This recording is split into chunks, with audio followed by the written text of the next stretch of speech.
এইটা একটা মহাপুণ্যবান মাস। এই মাসে আপনি যত ভালো আমল করবেন তত আপনার জীবন উন্নত হবে।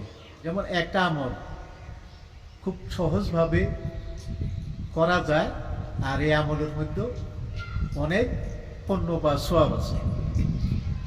আমলটা হলো, আপনি একবার আলহামদুলিল্লাহ সূরা পাঠ করেন, তার সঙ্গে 3 বার কুল্হুর সূরা পাঠ করেন।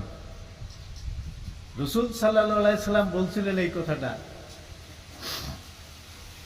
যে ব্যক্তি ঘোড়ায় উঠতি আর নামতি যতখানি টাইম যায়, এই টাইমের ভিতরে যদি কেউ কোরআন তেলাওয়াত করে দিতে পারে, তার সঙ্গে আমার মেয়ে ফাতেমাকে বিবাহ দিব। এই কথাটা রাসূল সাল্লাল্লাহু আলাইহি সাল্লাম বললেন। আর হযরত আলী এই খবরটা শুনে উনি তাড়াতাড়ি এসে উনি এই আমলটা করে দেখাইলেন। উনি একবার আলহামদুলিল্লাহ সূরা পড়লেন আর 3 বার কুলহুর সূরা পড়লেন, কোরআন শরীফ খতম করা হইল। তো এই খবর শুনে রাসূল সাল্লাল্লাহু আলাইহি সাল্লাম ফার্স্টে মানছিলেন না, পরে হযরত আলী বললেন, হুজুর এই কথা তো আপনি বলেছেন যে একবার আলহামদুলিল্লাহ সূরা পাঠ করলি আর 3 বার কুলহুর সূরা পাঠ করলি তাইলে কোরআন তেলাওয়াত করা হয়ে যায়, কোরআন খতম হয়, এটা তো আপনি বলছেন।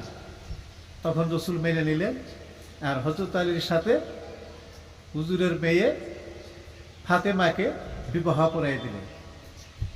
তাই এই যে কোরআন শরীফ খুব সহজভাবে আমল করলে অনেক সওয়াব পাবেন। তাই রোজার মাসে এটা আপনি আমল করেন। তার সঙ্গে আপনি রসুলের নামে 10 বার করে দরুদ শরীফ পড়েন। যে দরুদ শরীফ আপনি জানেন রসুলের নামে, সেই দরুদটাই পড়েন।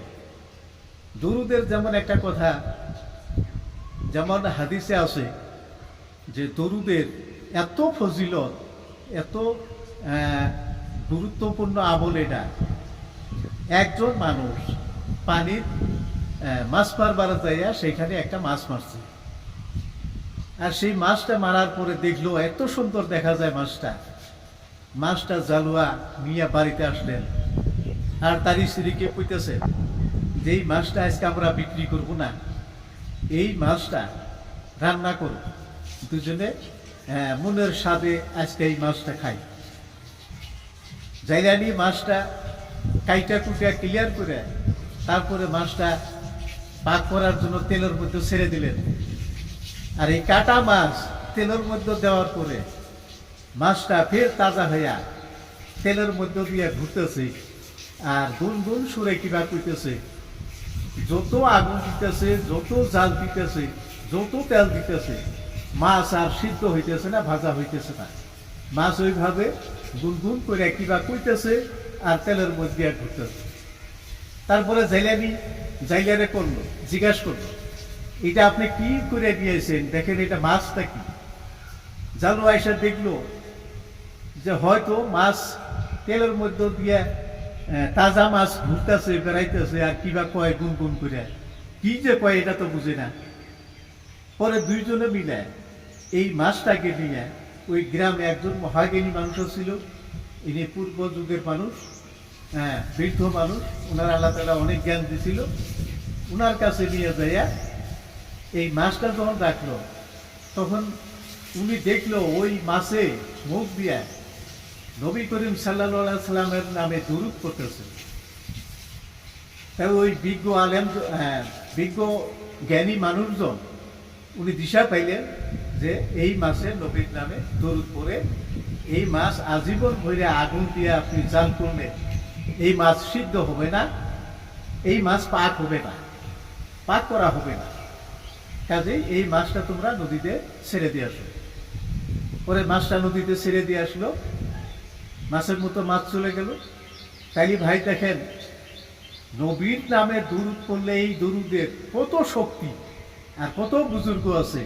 মাছ একটা কাইটে তারে 3 টুকরা করা হয়েছে, তেল আগুনের মধ্যে দিয়ে গরম করা হয়েছে, সেই তেলের মধ্যে মাছ ছেড়ে দিলি মাছটা পুনরায় জিন্দা হইয়া তাজা হইয়া ঘুরতেছে আর নবীর নামে গুনগুন করে দরুদ গাইতেছে। তাইলে দেখেন দরুদের কত ফজিলত। তাই বন্ধুগণ, এই যে রমজানের মাস, এই মাসে আপনারা বেশি বেশি করে নবীর নামে দরুদ শরীফ পাঠ করুন। আর আমরা প্রত্যেক মানুষই কিছু না কিছু গুনার কাজ করে থাকি। আল্লাহ তাআলা গুনার সম্পর্কে কইছে, যদি কেউ গুনাহ করছাও তাহলে এই রমজান মাসে আমার কাছে তুমি ক্ষমা প্রার্থনা করো, তোমার গুনাহ সম্পর্কে মাফ চাও, আমি আল্লাহ ক্ষমাশীল দয়ালু, আমি তোমার জীবনের গুনাহ মাফ করে দেব। তাই এই গুনাহ মাফের জন্য আমরা আল্লাহর কাছে বেশি বেশি করে তওবা পাঠ করি। তওবার মধ্যে আল্লাহ তাআলা স্পষ্ট কয়ে দিছে, তওবাকারীর জন্য আল্লাহ তাআলা গুনাহ মাফকারী, উনি গুনাহ মাফ করে দেবেন। তাই তওবার দোয়া আপনি পাঠ করুন। একটা নতুন ধরনের একটা তওবার দোয়া আছে, দোয়াটা আমি একবার পাঠ করে দেই, শুনে নেন। আস্তাগফিরুল্লাহ ইয়া আল্লাহ রাব্বি মিন কুল্লি যামবি ওয়া আতুবু ইলাইহি লা হাওলা ওয়ালা কুওয়াতা ইল্লা বিল্লাহিল আলিয়্যিল আযীম।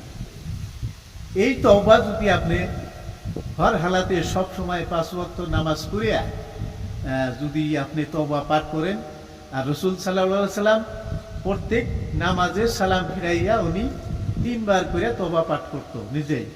ওনার জীবনে উনি কোনো পাপ করে নাই, তথাপি তো উনি তওবা পাঠ করছেন। তাই আপনি আর আমি তো বহুত গুনাহ করছি। তাই গুনাহ মাফের জন্য এই পবিত্র রমজান মাসে আমরা আল্লাহর কাছে তওবা করে আমার জীবনের সমস্ত গুনাহ মাফ চাইয়া আমি একজন নিষ্পাপী পূর্ণ ইমানদার বান্দা হই, যাতে আমার সামনের জীবনে আমি পূর্ণভাবে আল্লাহর ইবাদত বন্দেগী করতে পারি, তার জন্য আল্লাহর কাছে পানাহ চাই।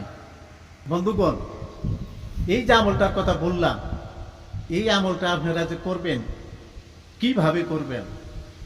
যেমন বিসমিল্লাহ সহ একবার আলহামদুল সূরা পাঠ করলেন, বিসমিল্লাহ সহ 3 বার কুল হুর সূরা পাঠ করলেন, বিসমিল্লাহ সহ 10 বার করে দরুদ শরীফ পাঠ করলেন, আর বিসমিল্লাহ ছাড়া 11 বার করে আপনি এই তওবার দোয়াটা পাঠ করেন। এই ছোট্ট আমলটুকু করেন, আপনি বহুত সওয়াবের ভাগী হবেন।